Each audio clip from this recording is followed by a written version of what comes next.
I've been looking forward to covering this game for some time, Dragon's Fury on the Sega Megadrive. Back in the day, video game pinball was super popular, and as the console's technology moved forward, the genre would go from strength to strength, have an advantage over the physical pinball experience. I have experience and huge nostalgia for Dragon's Fury on the Sega Megadrive, which was actually a game that my dad surprised me and my brother with by bringing it home one day from town. I think he must have done his own research on this game, as to the surprise of both me and my brother, it's an absolute banger. At the time I thought it was a standalone game, but with further research I've discovered that there is a whole collection of these games. So let's start at the beginning with what I call the Crush Pinball series. It began in 1988 with the release of Alien Crush on the PC Engine, known as the TurboGrafx in North America. The PC Engine by NEC was a complete failure in Europe, but successful in other regions, due in most part to the phenomenal shooters released for the system. Alien Crush was developed by Compile, who are responsible for the impressive R-Type conversion on the Master System, as well as Puyo Puyo, or Dr. Robotnik's Mean Bean Machine, as it is known in Europe, blazing lasers for the PC Engine, and a cracking Ghostbusters game for the Sega Megadrive, to name a few. Alien Crush features a sci-fi aesthetic similar to the work of H.R. Giger for the Alien film. It has also been released for the Virtual Console as well as the PlayStation Network, and features on the PC Engine Mini. The playfield consists of two screens, both with flippers at the bottom of the screen. This is rather basic in comparison to games later in the series, and as much as this is a solid title across the board, future installments make this less worthy of your time.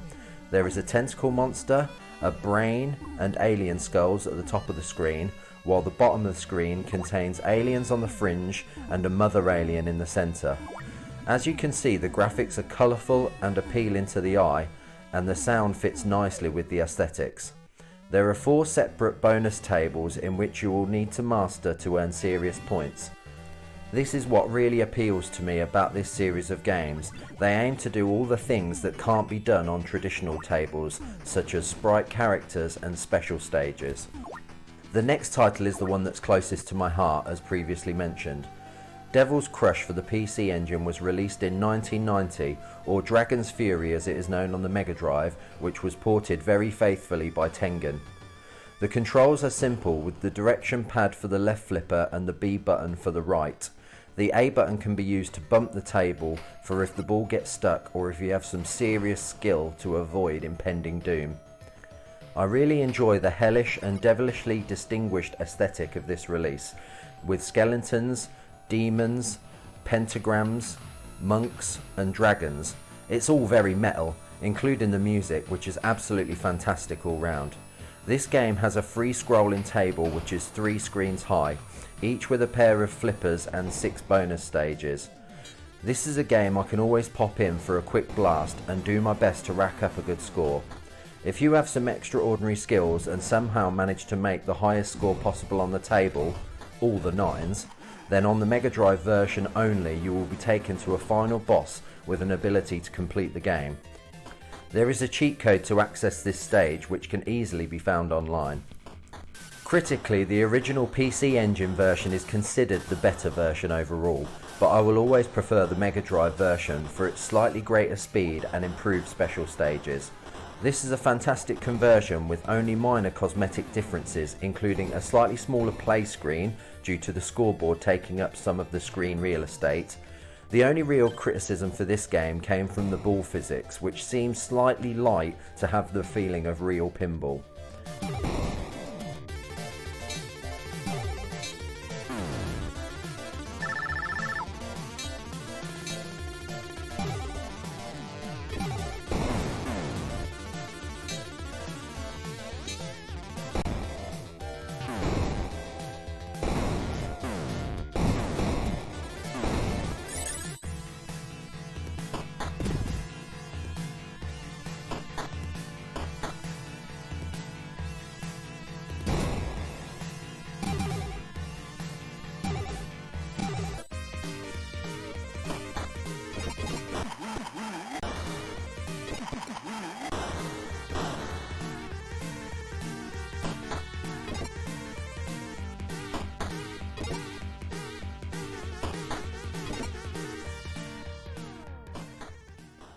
The next game in the series was Jackie Crush, released for the Super Nintendo in Japan only in 1992.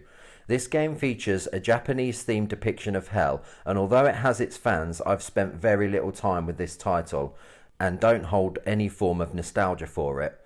It looks fun. I'll maybe pick myself up a copy at some point. From what I can tell, it runs slower than previous efforts. Must be the lack of that blast processing in the Super Nintendo's hardware. The design and music also fall short of previous efforts. It feels on the whole like developers didn't really understand how to maximise the system to its full potential.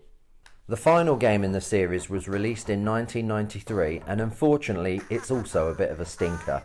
Dragon's Revenge was developed solely by Tengen, who developed the splendid Megadrive port of Dragon's Fury, but frankly they dropped the ball with this sequel. It doesn't bring anything new and actually does most things less competently than its predecessor. They couldn't even be asked to do any new art for the box cover. They just palette changed and reversed the image of the dragon. This is a slightly lazy attempt at a cash-in really, and should be avoided. The theme for this game is less hell-raising and more of a fantasy swords and sorcery affair. Even though the game features bonus stages, I feel that they don't hold up as well as they do on Dragon's Fury.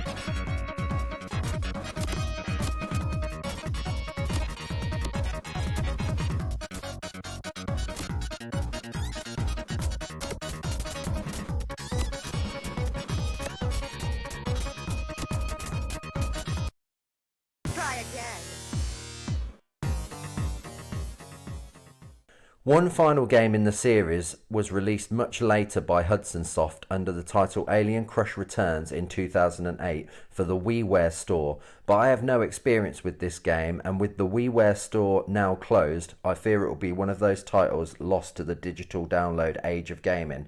One of the many reasons for me to buy physical copies of video games where possible from an expense standpoint.